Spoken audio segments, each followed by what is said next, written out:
നമസ്കാരം. തമിഴ്നാട്ടിൽ നിന്നും മെറ്റലും പാറമണലും മറ്റും എത്തിക്കുന്നതിന് ഏർപ്പെടുത്തിയിട്ടുള്ള നിരോധനം നിർമ്മാണ മേഖലയിൽ വലിയ പ്രതിസന്ധി സൃഷ്ടിക്കുന്നുണ്ടെന്ന് മറയൂർ ഏതൻസ് കൺസ്ട്രക്ഷൻ കമ്പനി ഉടമ സോബിൻ ആന്റണി പറഞ്ഞു. നിലവിൽ കോതമംഗലം ഭാഗത്തു നിന്നുമാണ് മറയൂർ മേഖലയിലേക്ക് മെറ്റലും പാറമണലും മറ്റും എത്തിക്കുന്നത്.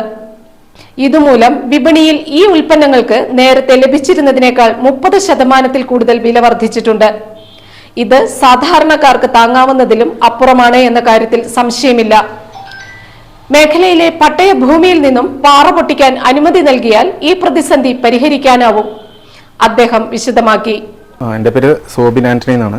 ഞാനിവിടെ ഏതൻസ് കൺസ്ട്രക്ഷൻസ് പ്രൈവറ്റ് ലിമിറ്റഡ് എന്ന് പറഞ്ഞ സ്ഥാപനം നടത്തുന്നു. ഇവിടെ ഞങ്ങൾക്ക് അംബൂജയുടെയും അൾട്രാടെക്കിൻ്റെ ഡീലേഴ്സാണ്. അതുകൂടാണ്ട് കെട്ടിട നിർമ്മാണത്തിന് ആവശ്യമായ മിറ്റിൽ മണൽ അങ്ങനത്തെ കാര്യങ്ങൾ ഞങ്ങൾ സെയിൽ ചെയ്യുന്നുണ്ട്. ഇവിടുത്തെ ഏക അംഗീകൃത സ്ഥാപനമാണ് ഞങ്ങളുടെ സ്ഥാപനം. മൈനിങ് ആൻഡ് ജിയോളജിയും പൊല്യൂഷൻ്റെയും പഞ്ചായത്ത് ലൈസൻസും ഉൾപ്പെടെ പ്രവർത്തിക്കുന്ന ഒരു സ്ഥാപനമാണ്. ഇപ്പോൾ നിലവിലെ പ്രതിസന്ധി എന്ന് പറഞ്ഞാൽ തമിഴ്നാട്ടിൽ നിന്നായിരുന്നു നമുക്ക് ഈ മെറ്റീരിയൽസ് നമ്മൾ പർച്ചേസ് ചെയ്തുകൊണ്ടിരുന്നത്. ഇപ്പോൾ നിലവിലൊരു 2 ആഴ്ചയായിട്ട് തമിഴ്നാട് സർക്കാർ അത് ബാൻ ചെയ്തിരിക്കുകയാണ്. 3 മാസത്തേക്ക് താൽക്കാലികമായി ബാൻ ചെയ്തു എന്നാണ് പറയുന്നത്. പക്ഷേ ഈ 3 മാസ കാലയളവ് വീണ്ടും നീണ്ടുപോകുമെന്നാണ് അറിയാൻ സാധിച്ചത്. മറയൂരെ സംബന്ധിച്ചിടത്തോളം മറയൂർ നിങ്ങൾക്ക് അറിയാം വിവിധങ്ങളായ നിർമ്മാണ പ്രവൃത്തികൾ നടക്കുന്നതാണ്. ഇപ്പോൾ ഞാനൊരു സർക്കാർ കോൺട്രാക്ടർ കൂടിയാണ്. അതുകൊണ്ട് സർക്കാർ പ്രവൃത്തി നടക്കുന്നുണ്ട്. ഈ പാവപ്പെട്ട ജനങ്ങൾക്കുള്ള ലൈഫ് മിഷൻ വീട് പദ്ധതി ഇതെല്ലാം അവതാളത്തിലാകുന്ന ഒരു അവസ്ഥയിലാണ് നിലവിലുള്ളത്. ഇപ്പോൾ നമ്മൾ ഇവിടെ ഏകദേശം 67-75 കിലോമീറ്ററിൽ നമുക്ക് മെറ്റീരിയൽസ് കൊണ്ടുവരുന്ന സ്ഥാനത്ത് 100-120 കിലോമീറ്റർ യാത്ര ചെയ്ത് ഊന്നുകലിനടുത്തുള്ള പരീക്കണി എന്ന് പറയുന്ന സ്ഥലത്തു നിന്നാണ് നമ്മൾ മെറ്റീരിയൽസ് കൊണ്ടുവരുന്നത്. ഈ തമിഴ്നാട്ടിൽ ബാൻ ആയതുകൊണ്ട് തന്നെ തേനി ഭാഗത്തു നിന്നൊക്കെ മെറ്റീരിയൽസ് എടുത്തുകൊണ്ടിരുന്നവർ നിലവിൽ ഒത്തിരി ലോറികൾ ഈ പരീക്കണി ഭാഗത്തുള്ള ക്രഷറിലേക്ക് വരുന്നതുകൊണ്ട് അവിടെയും മെറ്റീരിയൽസ് ലഭ്യത തീരെ കുറവാണ്. ഇതിൽ റേറ്റിൻ്റെ അന്തരമാണ് ഭയങ്കരമായി. അതായത് ഇവിടെ ഇപ്പോൾ നിലവിൽ എൻ്റെ കമ്പനിയിൽ ഞാൻ കൊടുത്തുകൊണ്ടിരുന്ന വില ഞാൻ 20 mm 68 രൂപയ്ക്കും എംസാൻ്റെ 78 രൂപയ്ക്കാണ് കൊടുത്തുകൊണ്ടിരുന്നത്. അതേ സ്ഥാനത്ത് ഇപ്പോൾ 20 mm 100 രൂപയ്ക്കെങ്കിലും കൊടുക്കേണ്ട ഒരു അവസ്ഥയിലേക്കാണ് ഞങ്ങൾ എത്തിച്ചേർന്നിട്ടുള്ളത്. ഇത് എങ്ങനെ ഓവർകം ചെയ്യാമെന്ന് നമ്മൾ ചിന്തിച്ചു കഴിഞ്ഞാൽ നമുക്കറിയാം, നമുക്ക് ഇഷ്ടംപോലെ പട്ടയുള്ള സ്ഥലങ്ങൾ ഇവിടെ ഉണ്ട്. ഇടുക്കി ജില്ലയിൽ ആവശ്യത്തിലധികം പട്ടയുള്ള സ്ഥലങ്ങളുണ്ട്.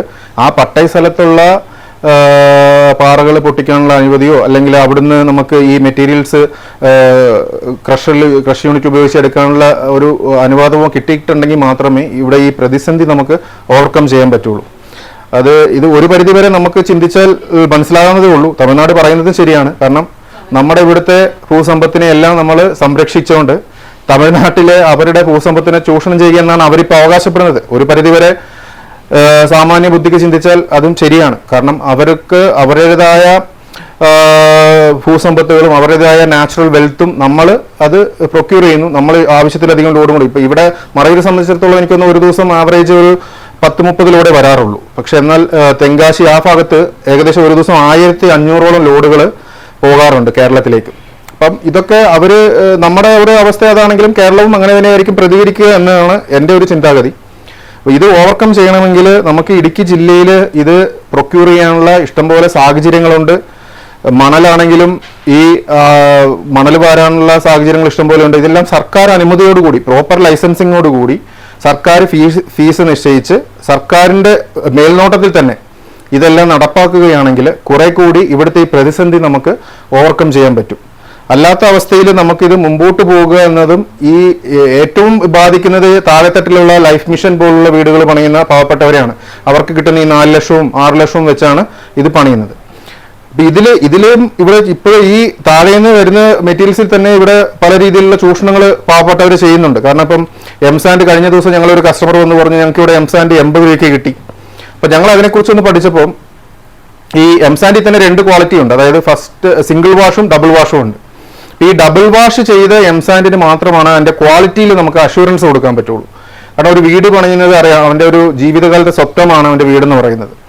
ആ വീട് പണിയുമ്പോൾ അവൻ പ്രോപ്പറായിട്ട് ക്വാളിറ്റിയുള്ള പ്രോഡക്ട്സ് ഉപയോഗിച്ച് പണിതെങ്കിൽ മാത്രമേ അവർക്ക് അവിടെ താമസിക്കാനും അവർ ആഗ്രഹിച്ച് വരുത്തൊരു സ്വപ്നഭവനം പടുത്തുവരുത്താൻ പറ്റുള്ളൂ. പക്ഷേ ഇവിടെ ഇപ്പോൾ നടക്കുന്ന ചൂഷണം എന്ന് പറഞ്ഞാൽ ഈ 80 രൂപയ്ക്കൊക്കെ എംസാൻഡ് കിട്ടുമെന്ന് പറഞ്ഞാൽ ഈ 80 രൂപയ്ക്ക് കിട്ടുന്ന എംസാൻഡിൽ ഏതാണ്ട് 40% മാത്രമേ കൃത്യമായിട്ടുള്ള എംസാൻഡിന്റെ കണ്ടന്റും ബാക്കി 60% വരുന്നത് ഡസ്റ്റുമാണ്.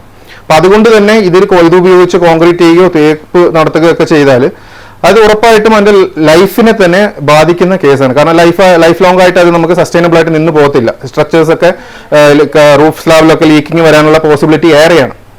അപ്പം ഇതുപോലത്തെ ചൂഷണങ്ങളൊക്കെ നടക്കുന്നുണ്ട്. അപ്പൊ ഇത് എന്തുകൊണ്ട് ഇത് സർക്കാരിന് മുൻകൈ എടുത്ത് സർക്കാർ ഇതിനൊരു പോംവഴി കണ്ടുപിടിച്ചുകൂടാ എന്നതാണ് എന്നെ പോലുള്ളവരുടെ ചോദ്യം.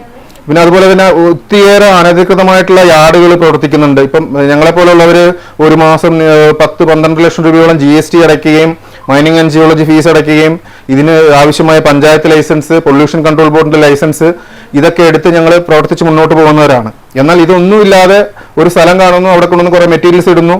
അപ്പം നമ്മൾ ഈ ലൈസൻസ് എല്ലാം എടുത്തു വെച്ച് നമ്മൾ ന്യായമായിട്ടുള്ള കാര്യങ്ങൾ നമ്മൾ ചെയ്ത് സർക്കാരിലേക്കും ഒരു റവന്യൂ കൊടുക്കുമ്പോൾ ഇതൊന്നുമില്ലാതെ ഇവിടുത്തെ ജനങ്ങളെ ചൂഷണം ചെയ്ത് മുമ്പോട്ട് പോകുന്നവരെ നിയന്ത്രിക്കേണ്ടത് അത്യാവശ്യമാണ്. അപ്പൊ അത് ഞങ്ങൾ കുറെ തവണ ചർച്ചകളിലൂടെയൊക്കെ പരിഹരിക്കാൻ നോക്കി, നടന്നില്ല. ഇപ്പൊ ഞങ്ങൾ കോടതിയെ സമീപിക്കാനുള്ള അടുത്ത നീക്കത്തിലാണ് ഞങ്ങളുള്ളത്. അപ്പൊ അതുകൊണ്ട് ഇതിൽ സർക്കാർ ഒരു മെയിനായിട്ടുള്ള ഒരു തീരുമാനം എടുക്കണം. തദ്ദേശ സ്വയംഭരണ സ്ഥാപനങ്ങൾ ഇതിന് വേണ്ട ഒരു കർശനമായിട്ടുള്ള ഒരു നിയന്ത്രണവും അതുപോലെ തന്നെ ഈ പാവപ്പെട്ട ജനങ്ങൾക്ക് ഈ മെറ്റീരിയൽസ് ന്യായമായിട്ടുള്ള വിലയ്ക്ക് പ്രൊക്യൂർ ചെയ്യാനുള്ള ഒരു ഇൻഫ്രാസ്ട്രക്ചർ അല്ലെങ്കിൽ ഒരു മൈക്രോ പ്ലാൻ റെഡിയാക്കുകയും വേണമെന്നാണ് ഞങ്ങളെ പോലുള്ളവരെ അഭ്യർത്ഥിക്കാനുള്ളത്. News desk Marayur vision.